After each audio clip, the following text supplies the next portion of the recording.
नमः शिवाय। आइए सुनते हैं सोमवार की यह कथा। सोमवार का दिन शंकर भगवान को समर्पित होता है। आज के दिन भक्त भोलेनाथ को प्रसन्न करने के लिए विशेष पूजा अर्चना करते हैं।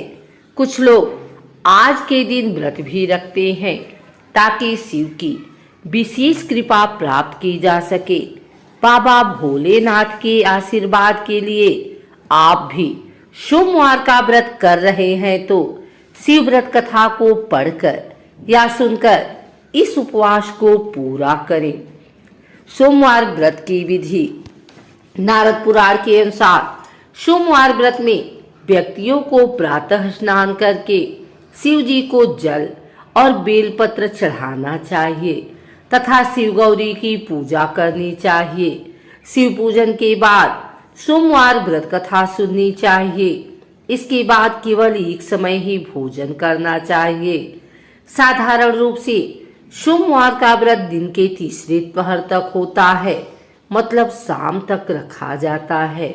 सोमवार व्रत 3 प्रकार का होता है: प्रति सोमवार व्रत, सौम्य प्रदोष व्रत और 16 सोमवार का व्रत। इन सभी व्रतों के लिए एक ही विधि होती है। आइए सुनते हैं सोमवार की यह कथा।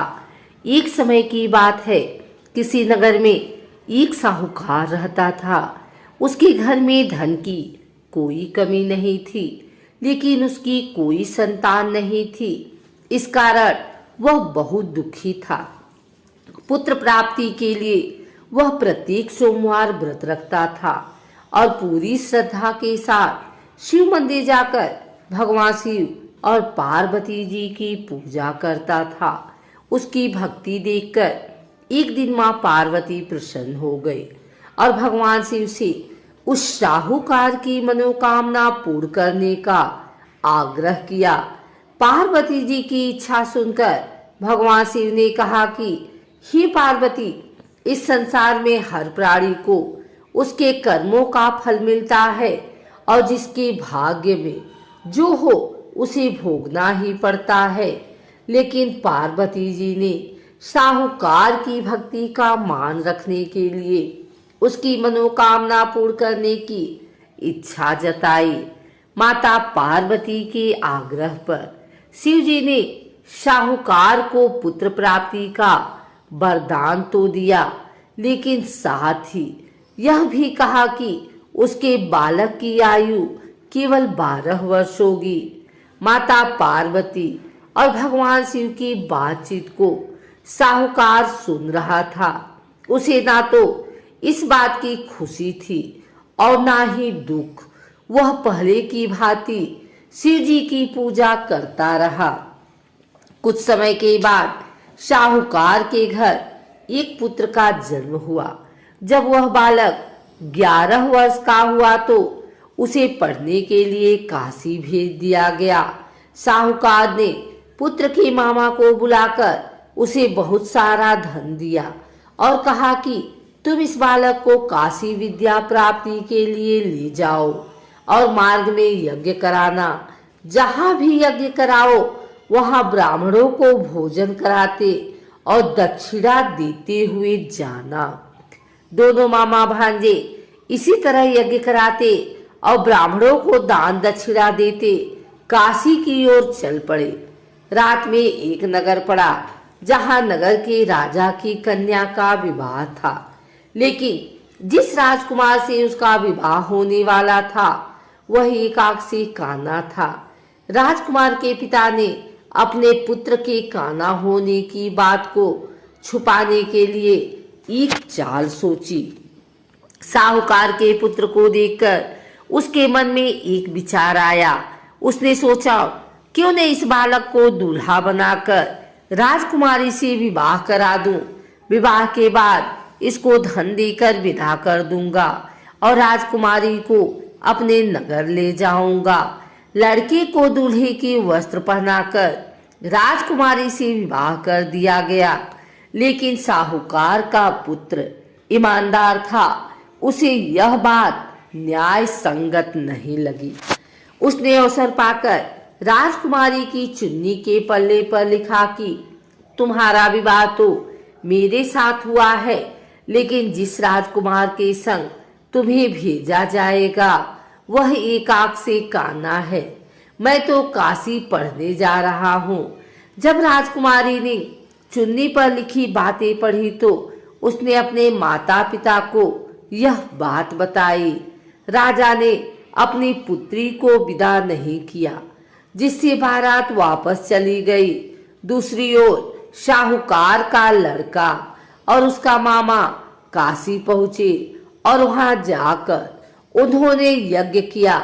जिस दिन लड़के की आयु 12 साल की हुई उसी दिन यज्ञ रखा गया। लड़के ने अपने मामा से कहा कि मेरी तबीयत कुछ ठीक नहीं है। मामा ने कहा कि तुम अंदर जाकर सो जाओ। शिव जी के वरदानुसार कुछ ही देर में उस बालक के प्राण निकल गए। मृत भांजे को देख उसके मामा ने विलाप शुरू किया। संयोगवश उसी समय शिव जी और माता पार्वती उधर से जा रहे थे। पार्वती ने भगवान से कहा, स्वामी, मुझे इसके रोने के स्वर सहन नहीं हो रहा। आप इस व्यक्ति के कष्ट को अवश्य दूर करें। जब शिव जी मृत बालक के समीप गए तो वह बोले कि यह उसी साहूकार का पुत्र है जिसे मैंने 12 वर्ष का आयु का वरदान दिया। अब इसकी आयु पूरी हो चुकी है, लेकिन मातृभाव से विभोर। माता पार्वती ने कहा कि हे महादेव, आप इस बालक को और आयु देने की कृपा करें, अन्यथा इसके वियोग में इसके माता पिता तड़प तड़प कर मर जाएंगे। माता पार्वती के आग्रह पर भगवान शिव ने उस लड़के को जीवित होने का वरदान दिया। शिव जी की कृपा से वह लड़का जीवित हो गया। शिक्षा समाप्त करके लड़का मामा के साथ अपने नगर की ओर चल दिया। दोनों चलते हुए उसी नगर में पहुंचे जहां उसका विवाह हुआ था। उस नगर में भी उन्होंने यज्ञ का आयोजन किया। उस लड़के के ससुर ने उसे पहचान लिया और महल में ले जाकर उसकी खातिरदारी की और अपनी पुत्री को विदा किया।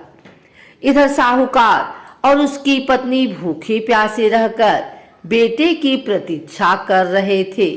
उन्होंने प्रण कर रखा था कि यदि उन्हें अपने बेटे की मृत्यु का समाचार मिला तो वह भी प्राण त्याग देंगे, परंतु अपने बेटे के जीवित होने का समाचार पाकर वह बेहद प्रसन्न हुए। उसी रात भगवान शिव ने व्यापारी के स्वप्न में आकर कहा कि हे श्रेष्ठी, मैंने तेरे सोमवार के व्रत करने और व्रत कथा सुनने से प्रसन्न होकर तेरे पुत्र को लंबी आयु प्रदान की है।